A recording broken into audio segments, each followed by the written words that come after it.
नमस्कार दोस्तों। अयोध्या में स्थित भगवान श्री राम का भव्य मंदिर करोड़ों लोगों की आस्था और श्रद्धा का प्रतीक है। देश विदेश से लाखों श्रद्धालु यहां पहुंचते हैं और अपनी श्रद्धा के अनुसार दान तथा चढ़ावा अर्पित करते हैं। लेकिन हाल ही में राम मंदिर के चढ़ावे को लेकर सामने आए एक विवाद ने पूरे देश का ध्यान अपनी ओर खींच लिया है। सवाल उठ रहे हैं कि क्या वास्तव में चढ़ावे में कोई गड़बड़ी हुई है? अगर हुई है तो इसके पीछे कौन लोग हैं और आखिर जांच एजेंसियों को अब तक क्या पता चला है? आज के इस वीडियो में हम इसी पूरे मामले को विस्तार से समझेंगे। दोस्तों, किसी भी बड़े धार्मिक स्थल पर आने वाले दान और चढ़ावे का प्रबंधन एक बहुत बड़ी जिम्मेदारी होती है। राम मंदिर में भी हर दिन लाखों रुपए नकद दान के रूप में आते हैं। इसके अलावा सोना, चांदी और अन्य बहुमूल्य वस्तुएं भी भक्तों द्वारा चढ़ाई जाती हैं।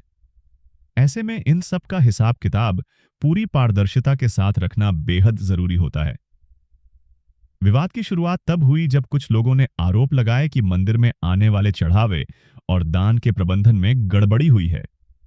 इन आरोपों के बाद मामला तेजी से चर्चा में आ गया और प्रशासन को इसकी जांच शुरू करनी पड़ी। जब मामला गंभीर होता दिखाई दिया तो उत्तर प्रदेश सरकार ने इसकी जांच के लिए एक विशेष जांच दल यानी एसआईटी का गठन किया। इस टीम को जिम्मेदारी दी गई कि वह पूरे मामले की निष्पक्ष जांच करे और पता लगाए कि कहीं दान और चढ़ावे के धन का दुरुपयोग तो नहीं हुआ। जांच शुरू होने के बाद कई ऐसे नाम सामने आए जो चर्चा का विषय बन गए। मीडिया रिपोर्ट्स के अनुसार रामशंकर यादव उर्फ टिन्नू यादव का नाम भी जांच के दौरान सामने आया। जांच एजेंसियां यह पता लगाने की कोशिश कर रही हैं कि उनकी भूमिका क्या रही और क्या उनका इस पूरे मामले से कोई संबंध है या नहीं। हालांकि यहां यह समझना बहुत जरूरी है कि किसी का नाम जांच में आने का मतलब यह नहीं होता कि वह दोषी साबित हो गया है। किसी भी व्यक्ति को दोषी तभी माना जाता है जब अदालत या जांच एजेंसियां पर्याप्त सबूतों के आधार पर निष्कर्ष पर पहुंच जाएं। एसआईटी ने केवल एक या दो लोगों से नहीं बल्कि कई लोगों से पूछताछ की है। बताया जा रहा है कि मंदिर प्रबंधन से जुड़े कर्मचारियों, दान व्यवस्था से जुड़े व्यक्तियों और अन्य संबंधित लोगों से भी सवाल जवाब किए गए हैं। जांच अधिकारी रिकॉर्ड, दस्तावेज, बैंक लेन देन और अन्य सबूतों की भी जांच कर रहे हैं। सबसे महत्वपूर्ण सवाल यह है कि आखिर जांच एजेंसियां क्या खोज रही हैं? जांच का मुख्य उद्देश्य यह पता लगाना है कि श्रद्धालुओं द्वारा दिए गए दान का पूरा हिसाब रिकॉर्ड में मौजूद है या नहीं। क्या जो पैसा दान पेटियों से निकला वह पूरी तरह बैंक खातों में जमा हुआ? क्या सोना, चांदी और अन्य कीमती वस्तुओं का सही रिकॉर्ड रखा गया? और क्या किसी स्तर पर कोई अनियमितता हुई? इन्हीं सवालों के जवाब तलाशने के लिए जांच एजेंसियां लगातार काम कर रही हैं। दूसरी तरफ राम मंदिर ट्रस्ट ने भी स्पष्ट कहा है कि उनकी पूरी व्यवस्था पारदर्शी है और सभी प्रक्रियाएं नियमों के अनुसार संचालित की जाती हैं।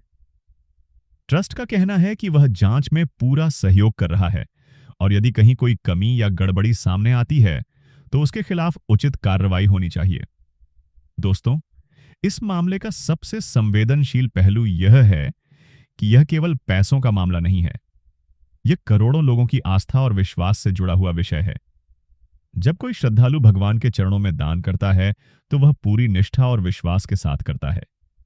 इसलिए लोगों की अपेक्षा होती है कि उस दान का उपयोग पूरी ईमानदारी और पारदर्शिता के साथ हो। यही कारण है कि इस मामले को लेकर लोगों में उत्सुकता भी है और चिंता भी। हर कोई जानना चाहता है कि आखिर सच क्या है। फिलहाल जांच जारी है और अभी तक किसी भी व्यक्ति को कानूनी रूप से दोषी घोषित नहीं किया गया है। इसलिए किसी भी निष्कर्ष पर पहुंचना जल्दबाजी होगी। जांच पूरी होने के बाद ही यह स्पष्ट हो पाएगा कि आरोप सही हैं या गलत, और यदि कोई दोषी पाया जाता है तो उसके खिलाफ क्या कार्रवाई की जाएगी। लोकतंत्र और कानून की सबसे बड़ी ताकत यही है कि हर मामले की निष्पक्ष जांच हो और सच सामने आए। यदि कोई निर्दोष है तो उसका नाम साफ होना चाहिए, और यदि कोई दोषी है तो उसे कानून के अनुसार सजा मिलनी चाहिए। अब पूरे देश की नजर एसआईटी की जांच रिपोर्ट पर टिकी हुई है। आने वाले समय में यह रिपोर्ट कई बड़े सवालों के जवाब दे सकती है। और यह भी स्पष्ट कर सकती है कि राम मंदिर चढ़ावा विवाद के पीछे वास्तविक सच्चाई क्या है। दोस्तों, आप इस पूरे मामले को किस नजरिए से देखते हैं? क्या आपको लगता है कि जांच से पूरा सच सामने आएगा?